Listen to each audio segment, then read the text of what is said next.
Bwana Yesu asifiwe sana, wapendwa katika Kristo. Kwa majina yangu naitwa Charles Machari, ni katibu wa ununuzi wa gari la Dayosisi Pendekezwa ya Kahama, na mwenyekiti wangu ni mshukuru Bwana Hosea Kashimba kwa kazi njema inayoendelea kufanyika huku Kahama.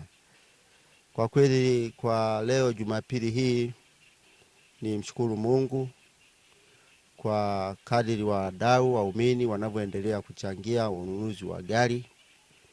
Mpaka tunavyoongea leo bado tuna upungufu wa milioni 30 ili kuweza kukamilisha ununuzi wa gari la Bishop Dayosisi Pendekezwa ya Kahama.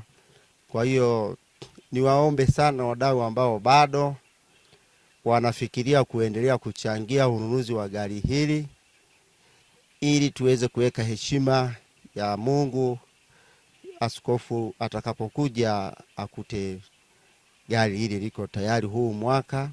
Niwaombe sasa wapendwa wenzangu, tuongeze bidii ya kuchangia sasa kukamilisha hiyo milioni 30 iliyobaki, ili gari hili liweze kukamilika mwaka huu, tuwe tumeikamilisha kabisa swala la ununuzi wa gari, tuanze kuangalia hatua nyingine tena.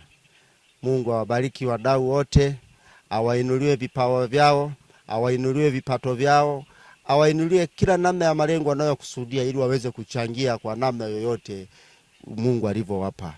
Mungu awabariki sana.